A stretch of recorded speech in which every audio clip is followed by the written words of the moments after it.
Tässä olisi tämmönen Vitamixin smoothie-kone vai blenderi. Olisi tarkoitus tehdä smoothieta.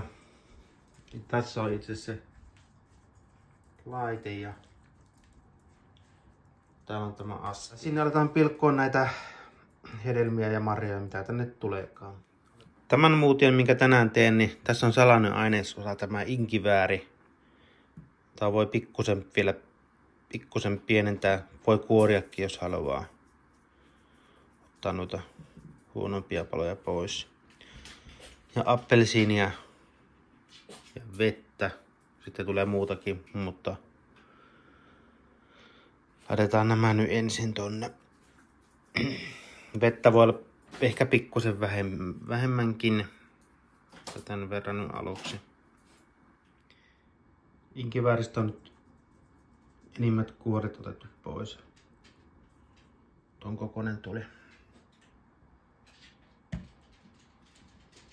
Periaatteessa tonne alle voisi laittaa kaikki kovimmat, mutta tuli nyt tuo appelsiini laitettua. Ei sillä välttämättä väliä ole. Syksyllä olen pakastanut mustaherukoita. Ei ole omia mustaherukkapensaita, mutta on jostain kaupasta ostanut ja niin se ei hirveästi ollut perattavaa, niin siksi ostin kohtuu edullisesti saa näitä mustaherukoita. Ne on pakkasessa ja laitan kans tähän smoothie-koneeseen. Nämä mustaherukat on jäisiä, niin ne tuo vähän semmoista raikkautta ja kyllä ei ole ihan lämmintä tuohon smoothie sitten. Että saa nyt tohon reilusti laittaa. Joo. Ei ollut tossa isoa omenaa, ne piti tämmöisiä pieniä kotimaisia omenoita pilkkoon. Pistin 2 niitä, leikkasin nuot siemenkodat pois noista. Niin näistä mustaherukoista vielä, niin nyt kuvashetki on huhtikuu. Ja kuten sanoin, että syyskuussa on, tai syksyllä on pakastanut, en muista, onko se syyskuu vai elokuu vai mikä kuu.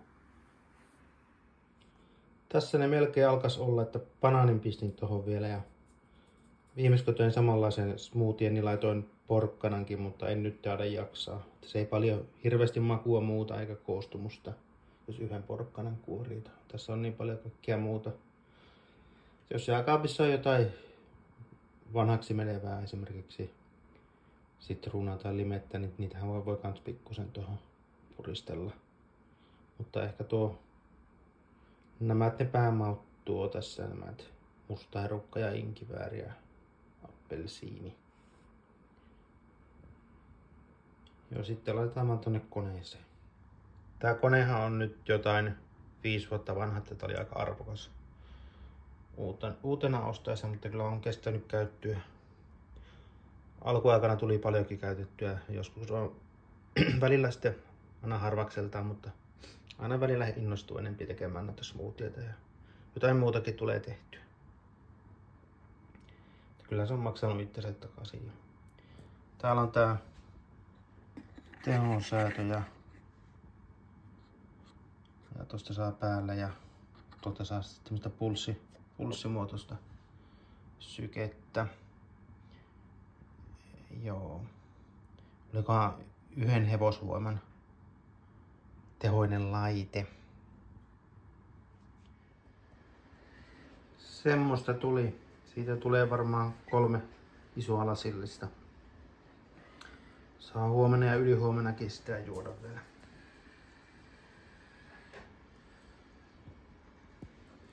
Joo, kaadetaanpa laseihin ja aletaan maistella, että minkä makusta on.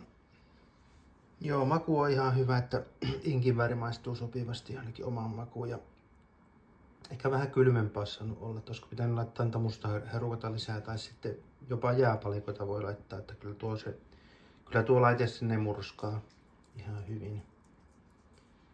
Nyt vaan puhdistetaan pois tuo astia ja kansi ja sitten juomaan.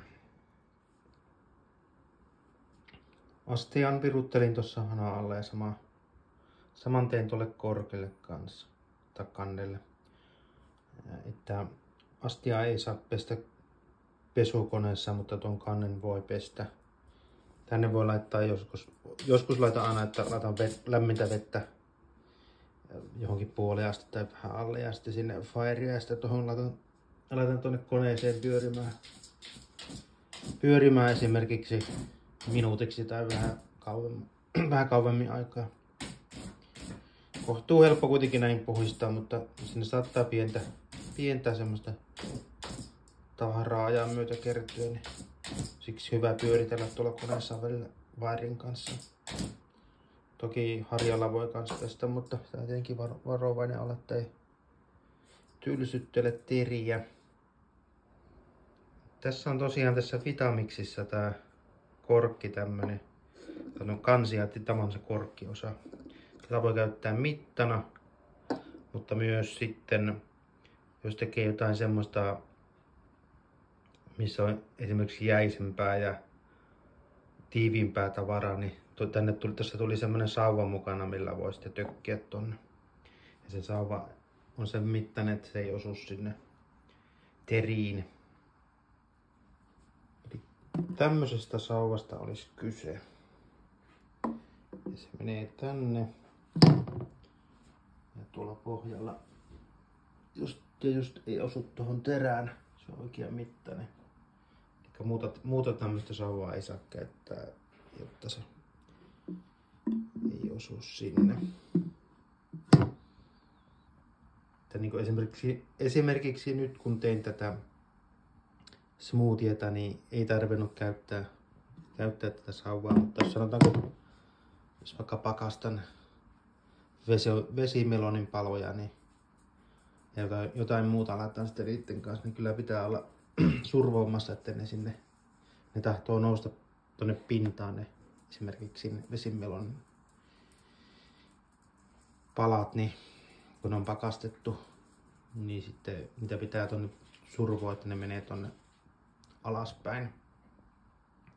Siitä tuleekin hyvän makusta semmoista jäistä, onko se sitten smoothieta enää vai mitä se on. Tämmönen laite tämä. Katsotaanpa tuonne astian pohjaan vielä mitä siellä oli. Eli tää oli nyt tää on laakeroitu täältä. Minusta puhuttiin jostain tuplalaakeroinnista, että oliko tämä astia nyt, että se on tällä puolella ja sitten onko tuolla jollain toisella puolella laakeroinnit vai mitä tarkoittikaan. Vitamix. Tää on Vitamixin pienin ja halvin laite. Ellei nyt ole tullut sitten viime aikoina jotain uusia malleja. Silloin oli tämä riitti omaan käyttöön. Joo, noin. Tosiaan. Tommonen. Sitten se on oma valinta, että minkä ostaa, että